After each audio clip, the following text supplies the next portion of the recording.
Crossout Designator is one of the most underrated cards in the format today, and if you're playing a fire deck like Snake Eye or Fire King, you should definitely consider playing it in your deck. What's potion? You got Matt here, and welcome back to another competitive Yu-Gi-Oh video. Today I want to take the time and talk about one specific card, rather than most of the time what my videos focus on, which is going to be a collection of cards based around a certain type or attribute, or the fact they're hand traps or board breakers, or even about a certain deck or archetype in general. So today I want to go a little bit more in depth on Crossout Designator, talk a little bit about the history of the card, even though we're all pretty familiar with it, but also talk about why it's so good and why, in my opinion, every single fire deck in the format should play it at the bare minimum at 3 copies in their side deck. So if you're excited for the video, then make sure to smash the like button, because if this video hits 200 likes, then I'll make sure to bring you more discussions on individual cards or topics that you guys might want to see, and whichever comment gets the most amount of likes, I'll bring that as the next video in this little mini series. Also, if you like competitive Yu-Gi-Oh, including deck profiles, combo guides, meta discussions, and videos just like this one, you're gonna love this channel,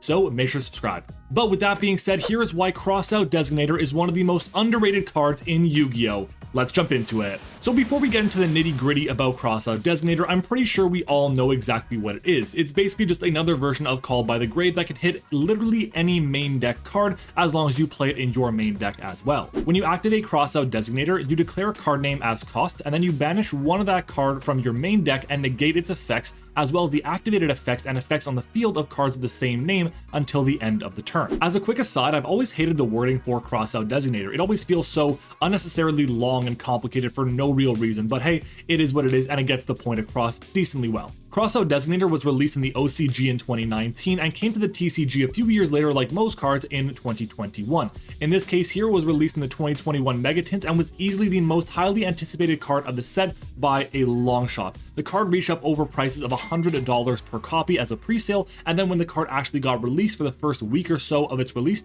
it stayed at that $100 price point. But eventually that price came crashing down, and we're going to talk about why that is. But to do that, we have to understand the actual impact the card had on the OCG format in terms of why it became so highly sought after in the TCG.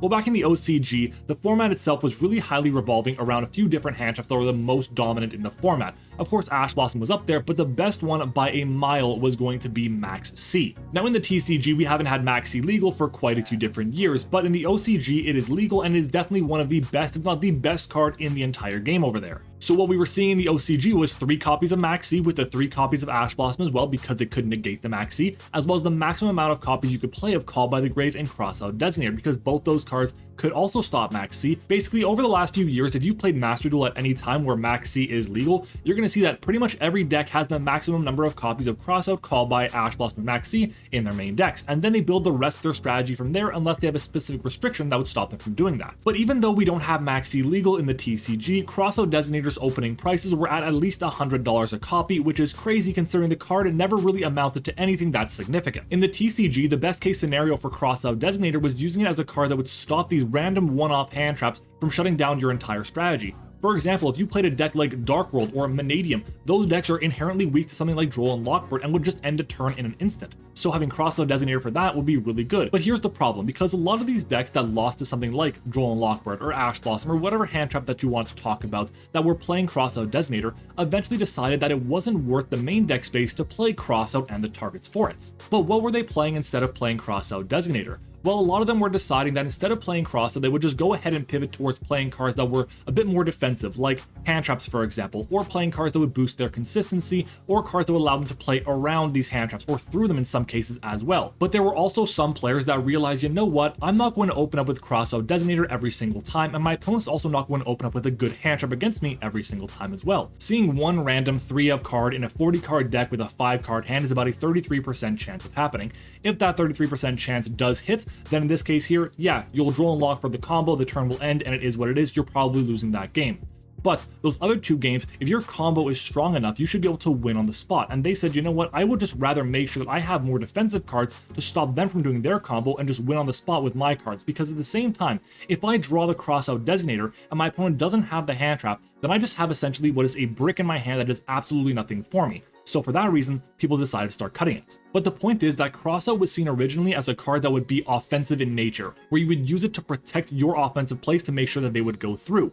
But honestly, I would argue that right now, Crossout is at its best as a defensive card to use on your opponent's turn. With Phantom Nightmares released and with YCS Vegas and the UDS, we already know that the best decks in the format are going to be fire decks by a long shot. Now, I don't want to get into a discussion about which deck is better. Is it going to be pure Snake Eye or Snake Eye Fire King? Just know they're both so close in terms of power level that it just doesn't make too much of a difference. I also don't want to call this a tier 0 format just yet. We're going to see eventually what happens over time, and I think eventually we do get there, but for right now, I don't want to call it that. And if we do end up getting there, it actually makes my argument for calling Crossout Designator one of the best cards in the format even stronger. But I will say that right now, I believe we're in a tier 0.5 format. And honestly, that probably means nothing to a lot of people because just calling tier X or tier Y is a completely arbitrary statement that really means nothing. So this is what I mean when I say tier 0.5.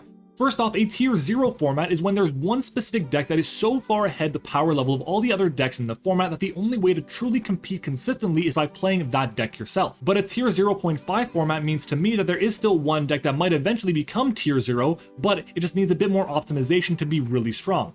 Or there can be a really wide range of options of decks that are below it in power level, but they all have a lot of really strong cards against that tier 0.5 deck. Or it can be a tier 0.5 format if there's not just one deck that's dominating ahead of all the others, but multiple, and they're all very similar as well, like we have right now with pure Snake Eye and Snake Eye Fire King. Now, Snake Eye and Fire King are both very similar. I mean, both of them play 3 copies of Wanted with the Snake Eye package, the Diabell Star package, and of course a lot of very common cards that are found and similar cards that are found in the extra deck. But because of the differences that it has, the slight differences it has, it's very easy to find out which deck has what weaknesses and how they differ. And the way to beat one deck isn't always going to be the exact same to beat another deck. In my opinion, the ceiling for Snake Eye Fire King is higher than the ceiling for pure Snake Eye, but pure Snake Eye doesn't have to contend with Fire King Island being a massive weakness of the strategy for Snake Eye Fire King. So while the Fire King deck does have a higher ceiling, it does also have an additional weakness which doesn't come up too often in the Snake Eye list.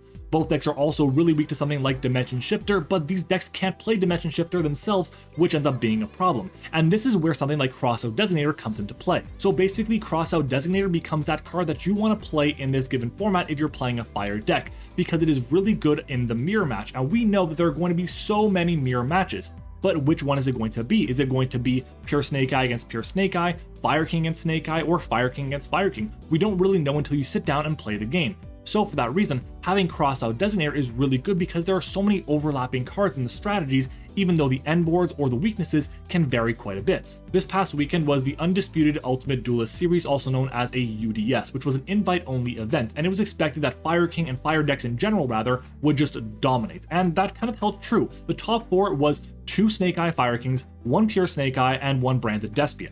In the top 4, there were 3 fire decks, and all 3 of them were playing 3 copies of Crossout Designator at least somewhere in their deck. Cameron Neal, who finished top 4, as well as Juan Sebastian Andrade, the runner-up, all played 3 copies of Crossout Designator in their side deck, while the winner, Jesse Cotton, played 3 copies of Crossout Designator in the main deck along with 15 different hand traps for targets for that. Now, we expected that in a format that was invite-only with a lot of really dominant players would see a lot of fire decks in the format, so it made a lot of sense to play Crossout for that reason. But I think that's going to bleed into the rest of the formats, the YCSs, the regionals, and even locals to an extent as well. It's a card that just checks all the boxes. It can be used to protect your own plays from something like Nibiru or Droll and Lockbird, which when paired with other hand traps are really good in the format today against these fire decks.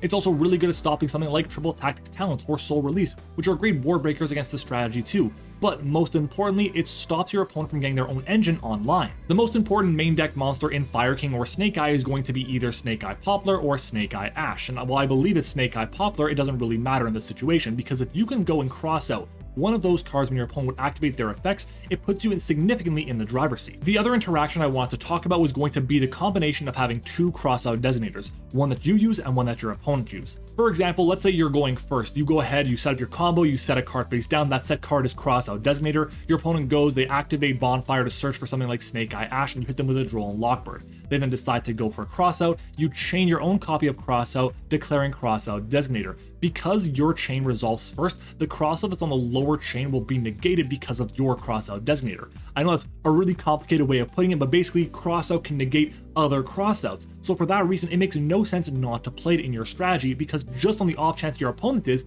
at least you have an out for that one specific card that can really hurt you in the mirror match. I know it's not a perfect solution, but it is one of the very few cards in the format that you can play in Fire King that are good offensively and defensively that can make sure that your game plan goes off while your opponents can't. Now, we already know that fire decks are going to dominate the format. We've already started to see it, and we're in a very early stages of a long format, so just get ready for it. But I do want to take the time and talk about how Crossout Designator can interact with the other better decks in the format today. I'm hoping that by doing this, I can show someone that playing Crossout, at least in the side deck, still has its advantages. Depending on who you ask, the other best decks in the format are going to be something like Kashtira, Fluanda Reese, Voiceless Voice, Branded, Vanadium, even Labyrinth. Now, Labyrinth has a really bad matchup against Fire King, but all the other decks, they have so much room for non-engine, at least 10 to 12 spots, which is a significant amount in the format today. And all the non-engine cards that these decks are playing are tailor-made to make sure that they can handle a fire matchup. So even in a situation when you're not playing a mirror match against a deck that is significantly weaker than yours is, having Crossout Designator can still come in very handy. I've spent the majority of this video talking about how good Crossout Designator can be in fire decks or even playing against these fire decks, but honestly, there is no other deck in the format that I believe needs to play Crossout Designator as much as the fire decks right now, because we're entering into that tier 0.5 tier 0 format. Now, even though we're in a tier 0 or tier 0.5 format, that's not the reason why Crossout should be seeing play.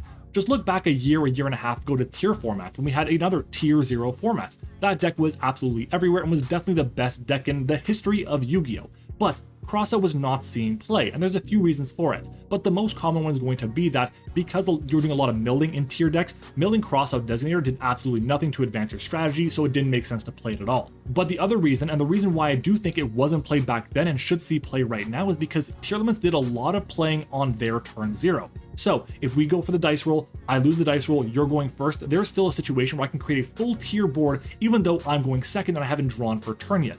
But in this case, in this metagame with fire decks, that's very, very unlikely to happen. And why does that matter? Well, if you mill a tier name for your opponent's card and you activate your copy of Crossout to banish that tier name from your deck itself, that hurts your game plan too, so it didn't make any sense. There's other options and alternatives that were better than Crossout. But in this specific case over here, there are so few cards that are really good against these fire cards in the format today that Crossout is right now the best option we have, and it does a really good job at it too. So to recap, I believe Crossout Designator should see play in every single fire deck in this format. I don't care if you main it or side it, but it should be in your deck in my opinion. And even when the format becomes more diverse, I think we're going to see a lot of play of Crossout Designator in the side deck. And the reason why is because no one's going to want to just abandon their $1,200 deck just like that because of a small hit on the ban list or new releases. And I would not be surprised that at the top cut of YCS Vegas, we saw tons of players playing Crossout Designator in their strategy. But that's going to do it for this quick discussion on Crossout Designator. Now, I want you guys to let me know down in the comments, what did you think of the discussion itself, and do you want to see more types of videos like this in the future? And if so, give me an idea. Tell me what cards you want to talk about, and I will go ahead and have that discussion and do the research and make my points down and make sure that we got a great video for you guys. But if you've made it this far in the video, you must have enjoyed it, so make sure to smash the like button. If this video hits 200 likes, I'll make sure to bring this type of content to you as a little mini series as well. Also, subscribe to the channel if you haven't already. We're on the road to 10,000 subscribers and we cannot get there without your help. I also want to say that I'm not a pro player by any means, so Crossout Designator may not work for you like it does for me. Just do your research, do your testing, and see what happens at the YCS. But with that being said, thank you for watching the video. I hope you enjoyed it, and I'll see you all next time.